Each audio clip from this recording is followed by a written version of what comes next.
Ciao, bentornati! I finally got to film this video. It's a video I wanted to do for quite a long time, and I finally have had some questions that are very good.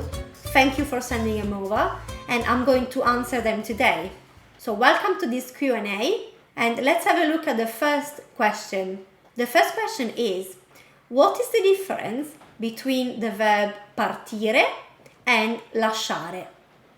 So partire and lasciare both mean to leave, but they have a different meaning and they are used in a different way.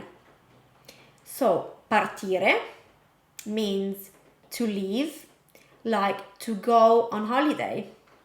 So to leave for holiday, or to leave to go somewhere else, leaving a place for another place.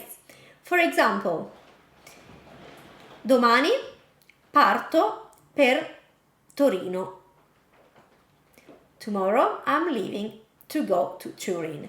Or la prossima settimana partiamo per la nostra vacanza in Spagna.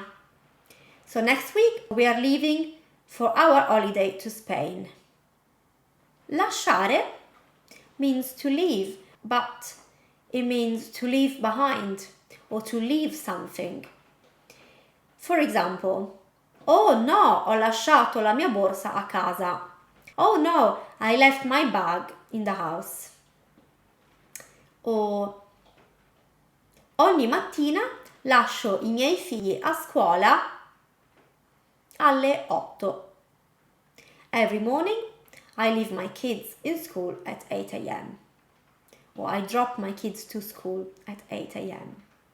You can even, and this is where maybe sometimes the confusion comes from, you can have a place after lasciare. For example, la mattina lascio casa alle 9. So in the morning I leave home at 9 a.m. Can you see that there is a difference? Because with lasciare you need an object or something. You are leaving, or someone. So you are leaving something behind. You are dropping off something. For example, you can even have, mi puoi lasciare sotto casa per favore? For example, if someone is giving you a ride home. So drop, okay, to drop someone. Partire, on the other hand, does not need an object or something or someone following.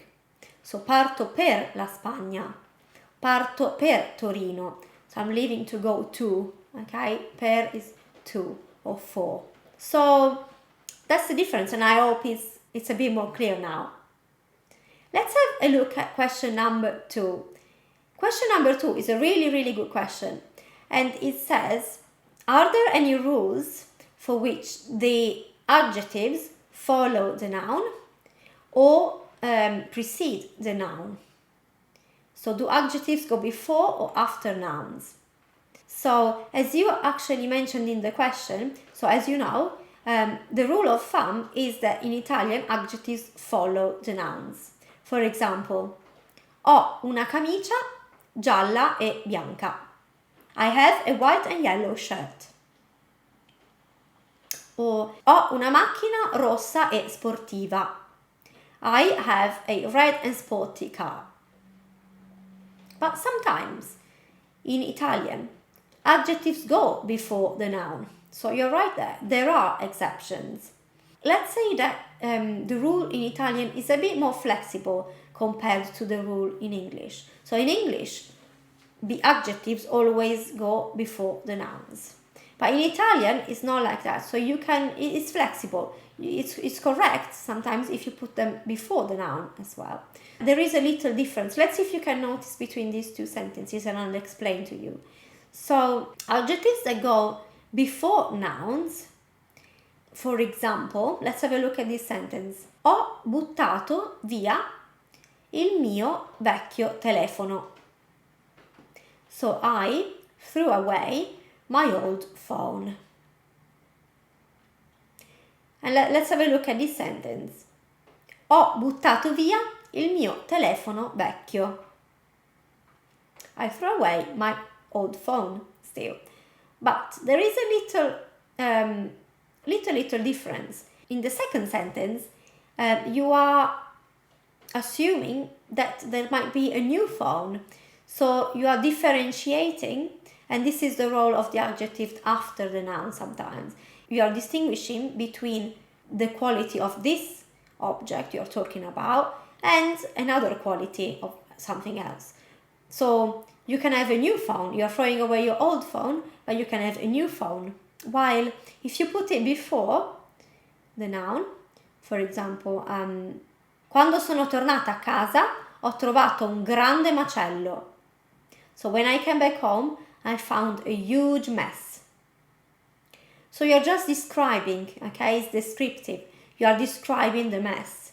And sometimes it's also for emphasis. You're emphasizing that the mess was huge. Sometimes if you're writing poetry or in a particular writing style or genre, also you can find that often adjectives are before nouns.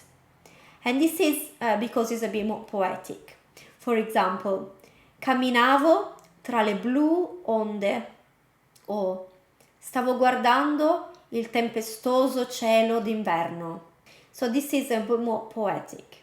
Okay? I hope this has been useful and that I have actually answered your question. And now let's have a look at one more. So question number 3 is really interesting because it's more about the culture as well as the language. And it's why are there so many differences in the way people speak in the north and south of Italy, and I will add in the center of Italy as well. This is such an interesting question, and the answer is very interesting from a historical point of view as well. So Italy has been inhabited by different populations. So the Greek, the Celts, the Arabs, the Spanish, the French and Germanic tribes, and I could mention even more populations that have inhabited Italy or the different regions in Italy throughout history. So differences still remain very strong in the culture and in the language as well. Apart from the fact that Italy is very varied in terms of the landscape. And so I suggest if you have been to one region in Italy or just one city, go and visit different places because you can definitely see differences, even in the north of Italy, between the different regions. And in Italy, there are so many dialects still alive that are very much used. Every region has a different dialect, and that is really interesting. But talking about standard Italian, okay, there are some differences there. And I would say sometimes even mistakes in the way people use the language or the grammatical rule. So, for example, in the north of Italy, I'll just show you one and then I will make another video just for this topic, on this topic, because this is very, very, very interesting and very vast. So, let's have a look at this sentence. Ho parlato con la Marta della festa di giovedì. I spoke to Marta about the party on Thursday.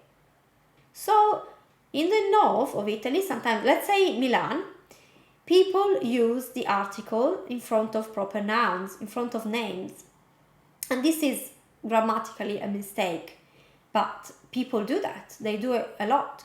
So, in the south of Italy, you would never find anyone using the article in front of a noun if they are from the south of Italy, okay? So yeah, it's a little bit a little idea, and then I will make a video just on this topic because I think it's so vast and very, very interesting. I will make a part 2 of this Q&A. Please leave me your questions down below, leave a comment, and I will answer them in my next video. If you're interested in learning more about the Italian language and culture, don't forget to subscribe to my channel. And I'll see you in the next video. Ciao!